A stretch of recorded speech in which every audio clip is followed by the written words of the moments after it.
नमस्कार साथियों, मैं देवेश शुक्ला आप सभी साथियों का स्वागत करता हूं आपके अपने यूट्यूब चैनल आर के स्टडीज प्लस पे। और जैसा कि आप उत्तर प्रदेश के बारे में पढ़ रहे हैं, आज मैंने सोचा है कि जो हमने अभी तक जितनी भी वीडियोस में आपने हमसे पढ़ा है, उनको सबको लेकर के एक एमसीक्यू मैंने तैयार किया आज टॉप 30। और ये एमसीक्यू जो है आपके, चाहे वो यूपीपी का एग्जाम हो कांस्टेबल वाला, उसमें आप देखिएगा इसमें से हूबहू प्रश्न आने वाले हैं। जो अभी नई vacancy UP triple S C ने मतलब नोटिफिकेशन जारी करके उसके फॉर्म फिल होने शुरू हो गए हैं 1 मई से। एजीटीए यानी कि एग्रीकल्चर टेक्निकल असिस्टेंट की, ये एग्रीकल्चर वालों के लिए है। और इसमें तो जो आपका एक पोर्शन है वो उत्तर प्रदेश विशेष से पोर्शन ही है 20 क्वेश्चन का। तो 20 क्वेश्चन का आप महत्व समझ सकते हैं एग्जाम में क्या हो सकता है। तो जो भी लोग एजीटीए की तैयारी कर रहे हैं, एग्रीकल्चर से हैं, उन्होंने फॉर्म फिल किया है, तो वो उन लोगों के लिए ये विशेष क्लास है, जैसा कि हमने आपको मेंशन भी किया है यहाँ पर। जिस तरह के क्वेश्चन को हम यहाँ पर आज लेकर के आए अपने एमसीक्यू में, आप मान के चलिए इससे ज्यादा हाई लेवल के क्वेश्चन आपके जो एग्जाम आपका यूपीपी है, या फिर जो एक आपको जो यूपी ट्रिपल एस सी का बीपीओ चल रहा है, और जो आपका एजीटीए है, इनसे बाहर क्वेश्चन आपके नहीं जाएंगे। तो क्लास शुरू करने से पहले आप सब क्या करना है, आप सभी को आप चैनल को सब्सक्राइब कर लें अगर नहीं किया है, और वीडियो को एक लाइक अवश्य दें, और अपने दोस्तों में शेयर करें चैनल को, और अपनी वीडियोस को शेयर करें, ताकि उनको भी जो है आपके माध्यम से चीज़ें जानने को मिले। तो इसी के साथ में शुरू करेंगे, आज के अपने क्वेश्चन की ओर बढ़ेंगे। क्योंकि 30 क्वेश्चन है तो थोड़ा सा टाइम लगेगा, क्योंकि उन्हें डिस्क्राइब भी मुझे करना है। तो देखेंगे आज के अपने क्वेश्चंस को। तो हमारा आज का पहला क्वेश्चन है, तो पहला क्वेश्चन आपकी स्क्रीन पे है, संभल जिले का जिला मुख्यालय क्या है? क्या है प्रश्न आपका? प्रश्न है आपका, संभल जिले का जिला मुख्यालय क्या है? पहला फतेहगढ़, दूसरा गौरीगंज, तीसरा पवासा पवानसा पवानसा, और डी ऑप्शन है आपका उरई। तो आपको बताना है कि हमने आपको बताया है क्लासेस में कि जो है कुछ ऐसे जिले हैं जिनका कि जिला मुख्यालय जो है उनके नाम से हट के है। तो उसी पे ये एक प्रश्न है। तो आप बताएं संभल जिला जो है इसका जिला मुख्यालय क्या है? तो आपको पता होना चाहिए कि फतेहगढ़ कहाँ का जिला मुख्यालय है। यह है आपका फर्रुखाबाद, फर्रुखाबाद का। गौरीगंज आपका कहाँ का है? अमेठी का। कहाँ का है? अमेठी का। उरई आपका कहाँ का है? जालौन का। कहाँ का है? जालौन का। ये जो आपका पवानसा है, ये आपका कहाँ का हो जाएगा? संभल का। कहाँ का? संभल का। तो संभल का जिला मुख्यालय आपका क्या हो गया यहाँ पे? पवानसा। ठीक है। तो अगला प्रश्न है आपकी स्क्रीन पर, उत्तर प्रदेश राज्य में मंडलों की कुल संख्या है, मंडलों की कुल संख्या है कितनी? Option A 18, option B 17, option C 75, और ऑप्शन डी आपका 20। तो बताएं आप कितने मंडल हैं। हमने आपको पढ़ाया है, कई बार पढ़ाया है, और पीछे जब एमसीक्यू कराते उसमें भी पढ़ाया है, और आपको क्लास में भी हमने आपको पढ़ाया है कि मंडलों की संख्या कितनी है। तो देखिए 17 जो है ये तो आपके नगर निगम हो गए उत्तर प्रदेश में। क्या हो गए? नगर निगम। क्या है ये? नगर निगम की संख्या कितनी है? नगर निगम वाले शहर कितने हैं अपने उत्तर प्रदेश में? 17। अब अगर इसमें पूछ ले कि लेटेस्ट कौन सा है, लेटेस्ट का मतलब हो गया जो सबसे लास्ट, जिस शहर को नगर निगम का दर्जा दिया गया वो शहर कौन सा है, तो आपको बताना है। तो वो शहर आपका कौन सा है? शाहजहांपुर। क्या है? शाहजहांपुर। ठीक है। शाहजहांपुर की एक और खासियत है कि यहाँ पे जूता मार होली खेली जाती है। कौन सी होली? जूता मार। इसमें क्या करता है, एक पुरानी परंपरा के अनुसार एक जो नवाब होते हैं उनको नवाब बनाया जाता है, और उनको जो है लोग जूते मार मार के स्वागत करते हैं। ये आपको थोड़ा सा सुनने में अजीब लग सकता है, लेकिन आप यूट्यूब पे सर्च करके देख सकते हैं कि इसे जूता मार होली कहते हैं, और ये बहुत प्रसिद्ध है। वहाँ पे बहुत सारे सिक्योरिटी के प्रबंध किए जाते हैं, ताकि कोई जो कम्युनल टेंशन है वो ना हो। तो वहाँ पे एक नवाब होते हैं, उनको नवाब बनाया जाता है, और ट्राली या शायद वो जो बैलगाड़ी पे बिठा करके उनको पूरे शहर में घुमाया जाता है, और उनके ऊपर जो है लोग जैसे फूल बरसाते हैं, कोई कहीं कहीं कुछ होता है, लेकिन वहाँ पे उनके ऊपर जूते फेंके जाते हैं।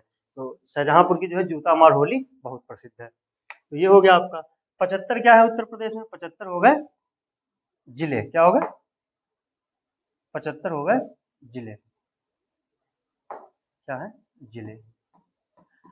अब 20 क्या है, तो 20 ये है आपके क्या उत्तर प्रदेश में कृषि पारिस्थितिकी क्षेत्र, कितने हैं 20, ये 20 क्या है कृषि पारिस्थितिकीय क्षेत्र।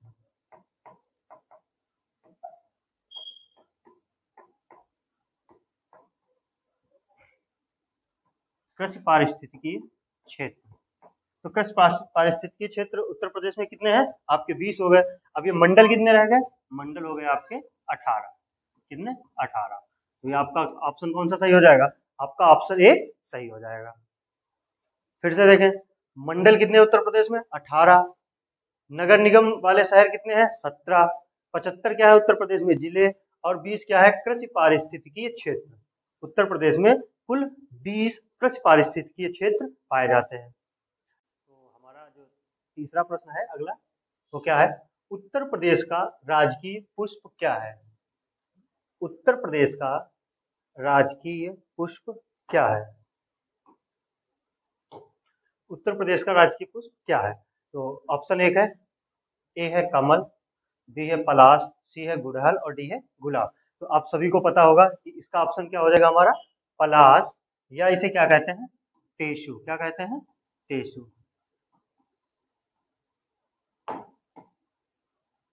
टेसु। ठीक है, तो आप याद रखेंगे क्या, उत्तर प्रदेश का राजकीय पुष्प क्या है आपका पलाश या टेसु। बाकी ये कमल, गुड़हल, गुलाब, चमेली, चंपा, ये सब आपके लिए क्या है, ये आप सबका कंफ्यूजन, आप सबको कंफ्यूजन में डालने के लिए है। अगला प्रश्न है हमारा चौथा प्रश्न, तो हमारा चौथा प्रश्न है, राष्ट्रीय राजधानी क्षेत्र में उत्तर प्रदेश के कितने जिले सम्मिलित हैं। राष्ट्रीय राजधानी क्षेत्र में उत्तर प्रदेश के कितने जिले सम्मिलित हैं, तो आप बताएं राष्ट्रीय राजधानी क्षेत्र क्या कहते हैं, एनसीआर यानी कि national capital region, national capital region. मतलब जो दिल्ली के चारों आसपास का एरिया है, आउट ऑफ स्कल्ड है, उसमें जो है एक राष्ट्रीय राजधानी क्षेत्र बनाया गया।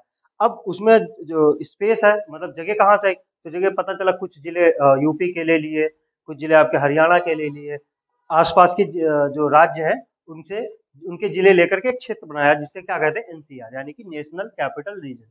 है वो उत्तर प्रदेश के, लेकिन उनको उसके दायरे में ले लिया गया है। तो कितने हैं आपके 8 जिले, ऑप्शन नंबर बी आपका सही है कि राष्ट्रीय राजधानी क्षेत्र में उत्तर प्रदेश के 8 जिले सम्मिलित हैं। और एक चीज, जो 4 जिले हैं, ये 4 और जिले क्या है संभावित है, क्या है संभावित है, क्योंकि जब राष्ट्रीय राजधानी क्षेत्र को क्या किया जाएगा एक्सपेंड किया जाएगा, तो उसमें ये उत्तर प्रदेश के 4 जिले और आने वाले हैं। ठीक है, तो आपका इसका ऑप्शन नंबर क्या हो गया, ऑप्शन नंबर बी। चलेंगे 5वें प्रश्न पे, तो हमारा 5वां प्रश्न है, 5वां प्रश्न है, उत्तर प्रदेश में लोकसभा सीटों की कुल संख्या है। उत्तर प्रदेश में लोकसभा सीटों की कुल संख्या है। अभी इस समय कौन सा इलेक्शन चल रहा है, आपके लोकसभा का इलेक्शन भी चल रहा है, तो आपके लिए ये और भी महत्वपूर्ण हो जाता है कि उत्तर प्रदेश में लोकसभा की सीटें कितनी हैं, क्योंकि क्या है आपका इलेक्शन चल रहा है और एग्जाम क्या होने वाला है आपका इलेक्शन के बाद ही होने वाला है, तो आपसे पूछ सकता है कि उत्तर प्रदेश में लोकसभा की सीटें कितनी हैं। अब देखिए जो 100 है, 100 सीटें उत्तर प्रदेश में किसकी हैं, विधान परिषद की, किसकी हैं विधान परिषद की, विधान परिषद की हैं। ये 80 सीटें हैं, ये आपकी कौन सी हैं लोकसभा की हैं, उत्तर प्रदेश में कहाँ की हैं लोकसभा की हैं। 31 जो है ये आपकी राज्यसभा की है, राज्यसभा की उत्तर प्रदेश में। और जो 403 है ये आपकी विधानसभा की है, किसकी है विधान सभा। तो आप याद रखेंगे उत्तर प्रदेश में 100 विधान परिषद की सीट है, 100 विधान परिषद की सीटें हैं, 80 लोकसभा की सीटें हैं, 31 राज्यसभा की सीटें हैं और 403 आपकी विधानसभा की सीटें हो गई। तो ये इसका आपका जवाब क्या हो गया, ऑप्शन नंबर बी यानी कि 80। अगला प्रश्न, अगला प्रश्न है उत्तर प्रदेश का सबसे पूर्वी जिला है कौन सा? उत्तर प्रदेश का सबसे पूर्वी जिला कौन सा है? Option A Saharanpur, option B Ballia, option C Shamli, option D Sonbhadra. तो जो सहारनपुर है ये आपका कौन सा जिला है? उत्तरी है। कौन सा है? उत्तरी जिला। शामली है ये आपका है पश्चिमी, पश्चिमी। सोनभद्र आपका है दक्षिणी, और जो बलिया है ये आपका सबसे पूर्वी जिला है। क्या है? सबसे पूर्वी जिला है। तो ऑप्शन आपका कौन सा सही हो जाएगा? Option number B. ऐसे ये देखिए, ये आपका ईस्ट, ये वेस्ट, ये नॉर्थ और ये साउथ। तो यहाँ पे आपका क्या हो जाएगा? बलिया। अब बलिया आपसे पूछ रहे हैं कि जो उत्तर प्रदेश का सबसे पूर्वी जिला है वो किस राज्य के साथ सीमा बनाता है? तो आपका जवाब क्या हो जाएगा? बिहार। पूर्व में क्या है? बिहार। ठीक है। पश्चिम में क्या है? शामली। इधर क्या है? सहारनपुर। सहारनपुर 3 राज्यों से सीमा बनाता है।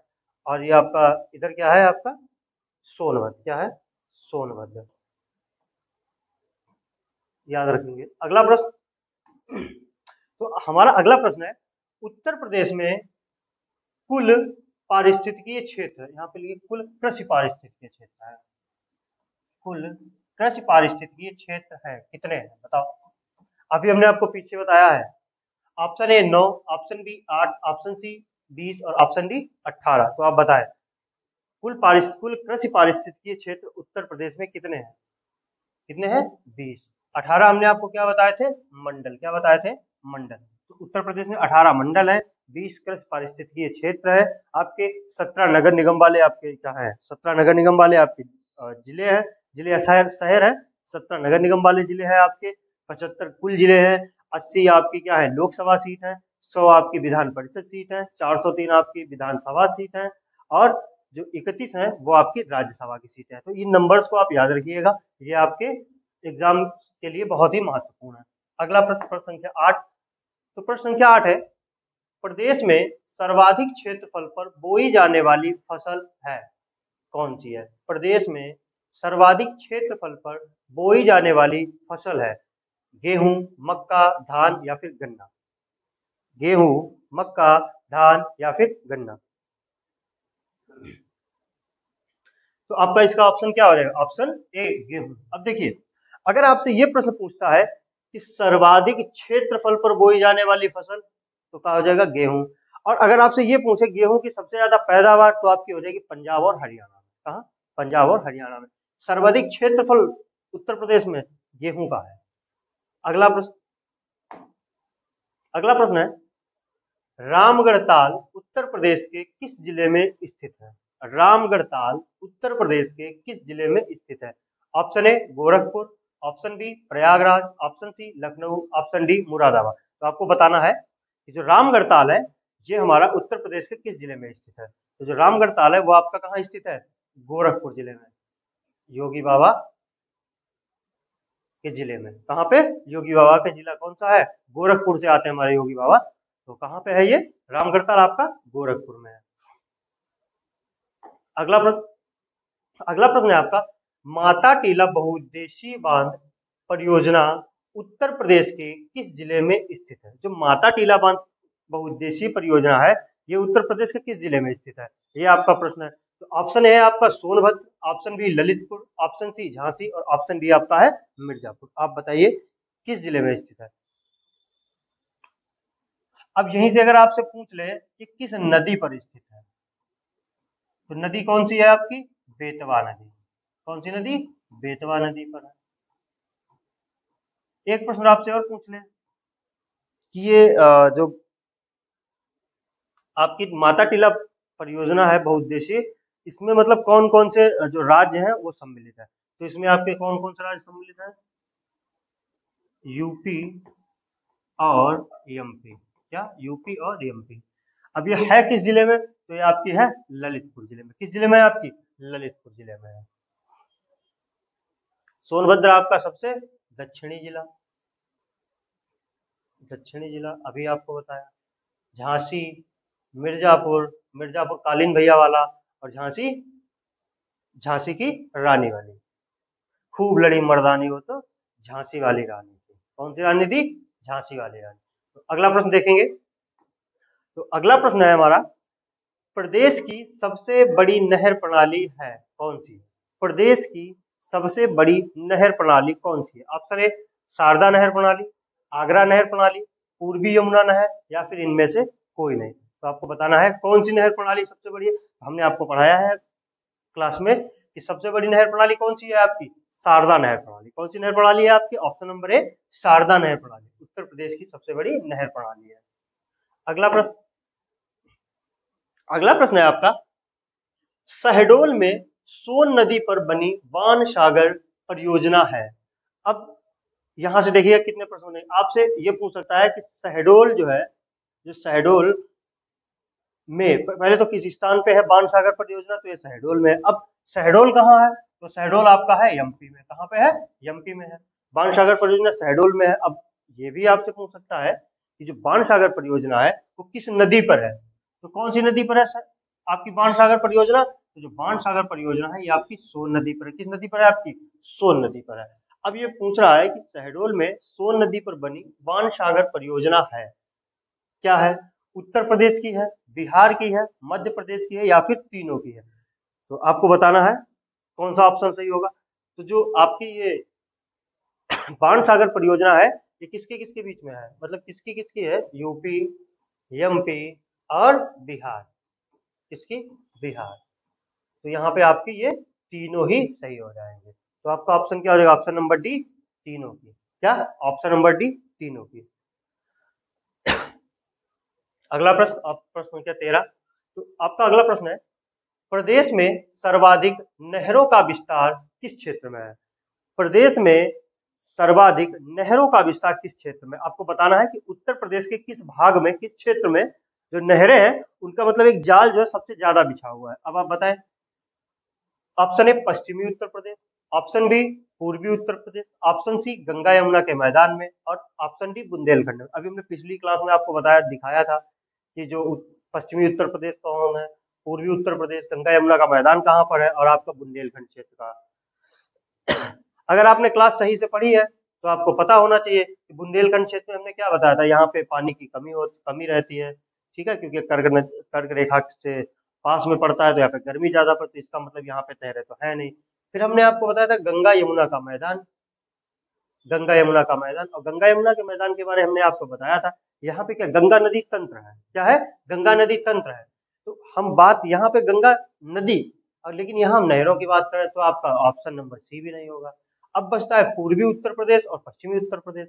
अब आप अगर देखें जो हमारा जो गंगा नदी तंत्र है उसमें जो भी, जब उत्तर प्रदेश में गंगा प्रवेश करती है उसके बाद में कुछ नदियां ऊपर से आकर मिलती हैं, नीचे से आकर के मिलती हैं, और कुछ तो यहाँ से जाकर यमुना नदी में मिलती है, उसके बाद में गंगा में यमुना नदी मिल जाती है। तो जब ये सारी नहरें, अब देखिए पूर्वी उत्तर प्रदेश का मतलब यहाँ से शुरू होंगे तो पूर्व उत्तर प्रदेश का कहाँ होगा? इधर होगा। तो जब इधर को ये जाएंगी तो वहां तो नदियां ही जा रही है, वहां नहरों का क्या काम है? तो आपका तो इस हिसाब से ये भी नहीं होगा। अगर नहीं भी आता है और अगर आपने पिछली वाली क्लास सही से पढ़ी है तो आपका इसका जो है जवाब आसानी से ढूंढ सकते हैं। अब को क्या बचता है? पश्चिमी उत्तर प्रदेश। तो ऑप्शन नंबर आपका ए सही हो जाए। क्या? पश्चिमी उत्तर प्रदेश।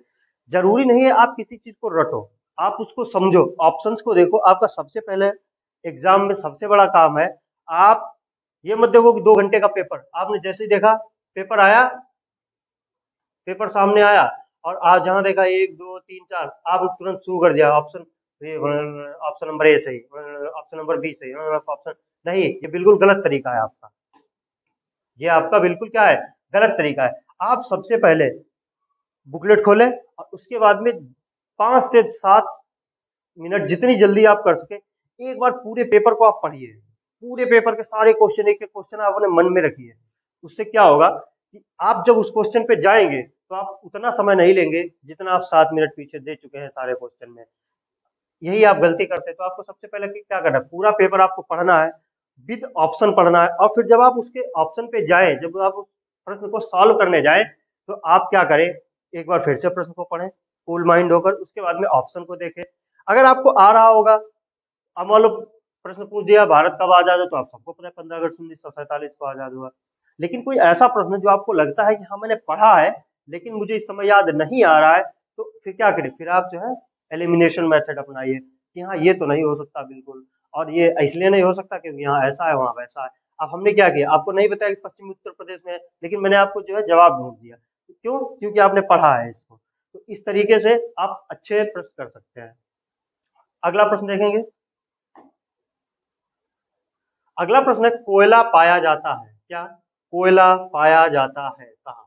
मतलब उत्तर प्रदेश में कोयला कहाँ पाया जाता है? वैसे कोयला तो झारखंड और उड़ीसा सब जगह पाया जाता है, लेकिन आप उत्तर प्रदेश पढ़ रहे हैं तो आपको पता होना चाहिए कि उत्तर प्रदेश में कोयला कहाँ पाया। पहला सिंगरौली में, बांदा में, मिर्जापुर में या फिर चंदौली में। कहाँ पे? चंदौली में। तो आपका ऑप्शन ए सही हो जाएगा, सिंगरौली में होगा। अब ये सिंगरौली कहाँ है? तो सिंगरौली जो है आपका सोनभद्र में है। कहाँ पे है? सोनभद्र में है। सिंगरौली आपकी कहाँ पे है? सिंगरौली आपकी सोनभद्र में है। 15वां प्रश्न। तो 15वां प्रश्न है आपका, कत्था बनाया जाता है, कौन सा कत्था? पान वाला जो कत्था है, तो कत्था बनाया जाता है किससे? तेंदू के पत्ते से, खैर के पेड़ से, बेंत पौधे से या फिर सॉरी महुए से। तो आपका जो कत्था है, अब देखिए जो तेंदू के पत्ते से क्या बनाया जाता है? बीड़ी। बीड़ी, जो बीड़ी के ऊपर जो एक पत्ता सा लिपटा होता है, जिन लोगों ने भी देखी होगी, तो वो जो पत्ता होता है वो तेंदू का एक पेड़ पाया जाता है, उसका पत्ता होता है क्या? बीड़ी बनाने के लिए। जो खैर का पेड़ होता है, इससे क्या बनाया जाता है? कत्था बनाया जाता है। अब बेंत के पौधे से बेंत बनाया जाता है, महुए से बहुत सारी चीजें बनाई जाती हैं। तो आपका जो कत्था है किससे बनाया जाता है? आपका खैर के पेड़ से। और तेंदू के पत्ते से बीड़ी बनाई जाती है। अगला अगला और 16वां प्रश्न है हमारा, उत्तर प्रदेश का सबसे पुराना संग्रहालय है। उत्तर प्रदेश का सबसे पुराना संग्रहालय है। उत्तर प्रदेश का सबसे पुराना संग्रहालय कौन सा है? ऑप्शन नंबर ए, राजकीय संग्रहालय लखनऊ, राजकीय संग्रहालय मथुरा, राजकीय संग्रहालय झांसी और स्वतंत्रता संग्राम संग्रहालय मेरठ। तो आप बताएं उत्तर प्रदेश का सबसे पुराना संग्रहालय कौन सा है? तो उत्तर प्रदेश का सबसे पुराना संग्रहालय कौन सा है? राजकीय संग्रहालय लखनऊ। ठीक है, राजकीय संग्रहालय लखनऊ आपका क्या है? उत्तर प्रदेश का सबसे पुराना संग्रहालय। अगला प्रश्न अगला है, मोतीलाल नेहरू बाल संग्रहालय स्थित है। मोतीलाल नेहरू बाल संग्रहालय स्थित है। तो मोतीलाल नेहरू बाल संग्रहालय कहाँ पे स्थित है? आपका लखनऊ में स्थित है। क्या? लखनऊ में स्थित है। कानपुर में, वाराणसी में, प्रयागराज में, इनके सब के बारे में आप एक एक बात लिखिएगा कि प्रयागराज में क्या है, वाराणसी में क्या है और कानपुर में क्या है। इससे क्या होगा, आपको पिछली जो चीजें आपने पढ़ी हैं वो आपकी रिवाइज होंगी। अगला प्रश्न हमारा, केंद्रीय औषधि एवं सुगंधित पौध अनुसंधान संस्थान स्थित है। क्या है प्रश्न? केंद्रीय औषधि एवं सुगंधित पौध अनुसंधान संस्थान स्थित है। चित्रकूट में, सहारनपुर में, कानपुर में या फिर लखनऊ में। तो चित्रकूट किस नदी के तट पर है? मंदाकिनी नदी के तट पर है। मंदाकिनी नदी के तट पर है। सहारनपुर सबसे उत्तरी है, सबसे उत्तरी जिला है।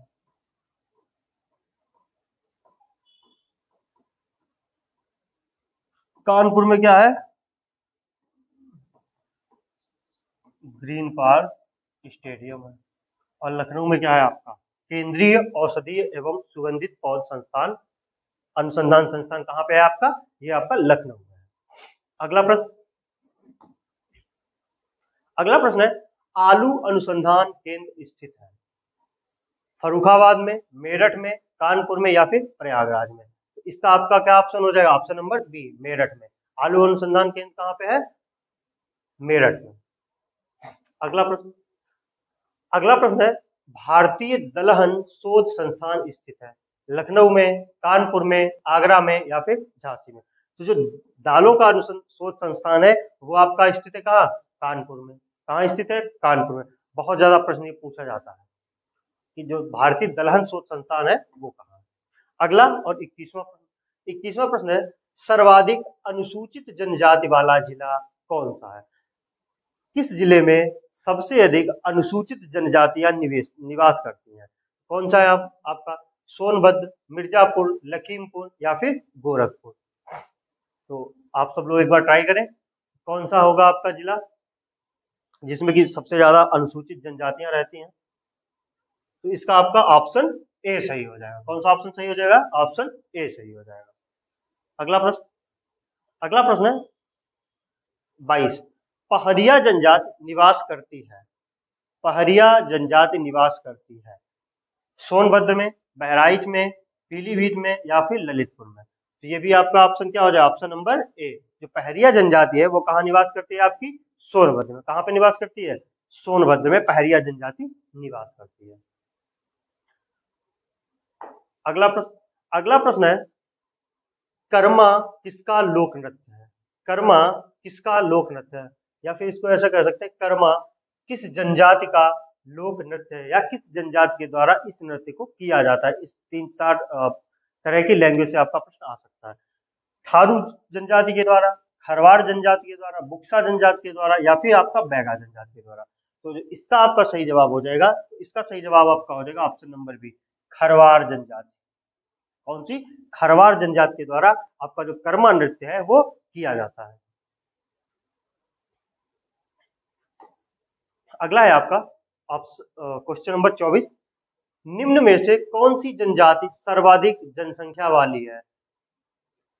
एक तो लैंग्वेज ये हो गई, या तो आपसे पूछ सकता है कि किस जनजाति की जनसंख्या सबसे अधिक है। क्या किस जनजाति की जनसंख्या सबसे अधिक है उत्तर प्रदेश में? तो आपका ऑप्शन बी सही हो जाएगा, थारू। तो थारू जनजाति है, इस थारू जनजाति की जनसंख्या उत्तर प्रदेश में सबसे अधिक है। अगला प्रश्न है विज्ञान नगरी स्थित है। क्या विज्ञान नगरी स्थित है? इसे ऐसे भी आ सकता है साइंस सिटी।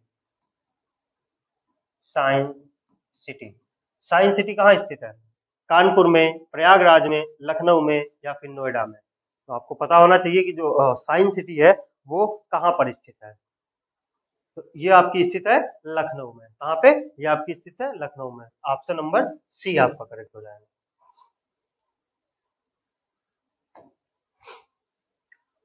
प्रश्न संख्या 26 है गंगा को राष्ट्रीय नदी का दर्जा दिया गया। गंगा को राष्ट्रीय नदी का दर्जा दिया गया। अभी मैंने आपको पिछली क्लास में पढ़ाया, गंगा को राष्ट्रीय नदी का दर्जा कब दिया गया? सन 2008 में। कब दिया गया? सन 2008 में। अगला प्रश्न है उत्तर प्रदेश के दूसरे राष्ट्रीय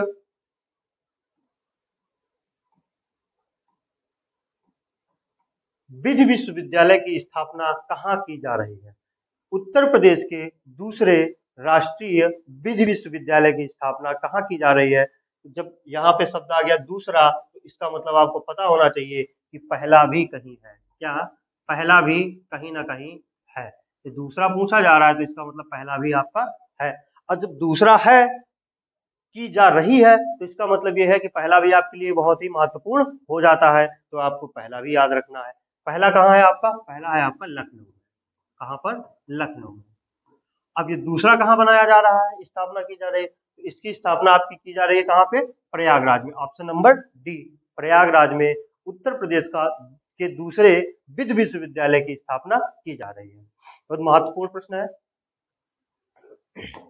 अगला, उर्दू को राज्य की द्वितीय भाषा के रूप में स्वीकार किया गया था कब?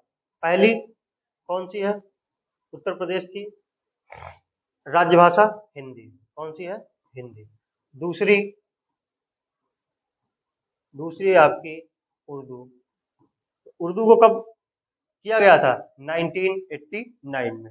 कब? 1989 में उर्दू को राज्य की द्वितीय भाषा के रूप में स्वीकार किया गया था। 29वां प्रश्न है आपका, प्रदेश में मिड डे मील कार्यक्रम आरंभ किया गया 1985 में, 1997 में, 1990 में या फिर 1995 में। जो मिड डे मील कार्यक्रम है वो आपका मध्याह्न भोजन योजना है वो आपकी उत्तर प्रदेश राज्य में कब शुरू की गई थी? तो जो मिड डे मील योजना है दलिया खिचड़ी वाली वो आपकी शुरू की गई थी उत्तर प्रदेश में 1995 में। पहले क्या था? पहले इसमें सरकार गेहूं देती थी, जो सरकारी दुकान होती थी वहां से, फिर दलिया वगैरह आना स्टार्ट हो गई। फिर उसके बाद में शायद पैसे ऐसे मिलने लगे बच्चों के खाते में। फिर अब क्या है, अब सरकार जो है मिड डे मील के रूप में स्कूलों में पका पकाया भोजन आप प्रदान कराती है। पहले ये शायद कक्षा 5 तक के लिए था, अब ये कक्षा 8 तक के लिए क्या है, आपको मिड डे मील योजना की सुविधा मिलती है। अगला और आज का लास्ट प्रश्न है, कन्हैयालाल मणिकलाल केंद्रीय हिंदी संस्थान स्थित है। क्या कन्हैयालाल मणिकलाल केंद्रीय हिंदी संस्थान स्थित है? ऑप्शन नंबर ए आगरा में, ऑप्शन नंबर बी बरेली में, और ऑप्शन नंबर सी गोरखपुर में, और ऑप्शन डी मेरठ में। इस प्रश्न से पहले, इसका जवाब देने से पहले आपसे एक बात कहनी है। कल एक बच्चे का मैसेज आया कि सर हम मेहनत तो बहुत कर रहे हैं लेकिन एग्जाम कैसे निकलेगा, मुझे डर लग रहा है। तो हमने उससे कहा, एक सूक्ति है कि मनसः वाचा कर्मणा। क्या है? मनसः वाचा कर्मणा। और हमने कहा इसके बाद में फिर आपका लक्ष्य जो है वो आपका मिल जाएगा। अगर आप तीनों चीजें इसी अपने लक्ष्य पे झोंक देते हैं तो आपका क्या है, आपको लक्ष्य मिलके रहेगा। अब पता चला आप लक्ष्य आपका है दिल्ली जाना और रास्ता आप किसी से पूछ रहे हो पटना का, तो दिल्ली कैसे पहुंचोगे? तो दिल्ली भाई आप कैसे पहुंचेंगे? तो अब देखिए कैसे, मान लीजिए लक्ष्य आपका यहां है बीच में, मनसा यानी कि मन, वाचा यानी कि वचन, और कर्मणा यानी कि कर्म, या जो भी आप कार्य करते हैं। अब देखिए आप इस लक्ष्य तक जब पहुंचेंगे जब आपकी तीनों चीजें लक्ष्य की तरफ होंगी। कहाँ होंगी? तीनों चीजें आपके लक्ष्य की तरफ होगी, चाहे वो वचन हो, चाहे मन हो, चाहे कर्म हो। अब इसका मतलब ये नहीं है ओम भूर्भुवः स्वः करके बैठ गए तो आपका मन लग गया, वचन हो गया, कर्म नहीं। अब आप तैयारी अगर कर रहे हैं तो आपका लक्ष्य क्या है? आपका लक्ष्य है अपने एग्जाम में एक सीट को पाना। क्या लक्ष्य है आपका? एग्जाम में एक सीट को पाना। तो मन कहने का मतलब मन में आपकी उस सीट के अलावा में कोई भी चीज नहीं आनी चाहिए कि हमें आज मौसी की शादी में जाना है, फूफा के लड़के की बारात है वहां नहीं गए, उसका जनेऊ है, उसका तिलक है। अब आपका मन कहाँ है? यार ऐसा करते 3 घंटे नहीं पड़ेंगे, जाके पनीर चाप के आते हैं। तो फिर क्या होगा? आपका मन विचलित है। अब मन भाग रहा है इधर पनीर की तरफ। कहाँ?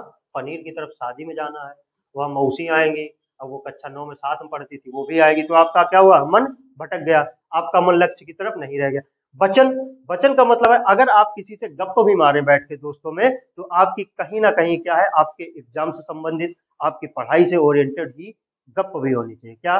जो गप्प भी अगर आप मारते हैं अपने दोस्तों में बैठ के, कोई हंसी मजाक करते हैं, तो भी वो भी कहीं ना कहीं पता चला कहीं अकबर को पकड़ लिए, टांग खींच दिए, कहीं बीरबल की टांग खींच दिए, कहीं आप बता दिए वो एक रंगीले रंगीले थे, वो जो है लेडीज के कपड़े पहन के आ जाए, इस तरह की आप हंसी मजाक करते, तो इससे क्या हुआ? जो आप मुंह से बोल रहे हैं वो भी आपका किस तरफ है? लक्ष्य की तरफ है। अब पता चला गए दोस्तों में, पढ़ लिए 3 घंटा, उसके बाद में बता रहे हाँ वो निकली थी, वो बहुत अच्छी लग रही थी, तो आपका क्या है? वचन बेकार हो गए। तीसरा है कर्म। कर्म का मतलब कार्य, जो आप कार्य कर रहे हैं, तो कर्म भी आपका कहाँ होना चाहिए? इस तरफ होना चाहिए।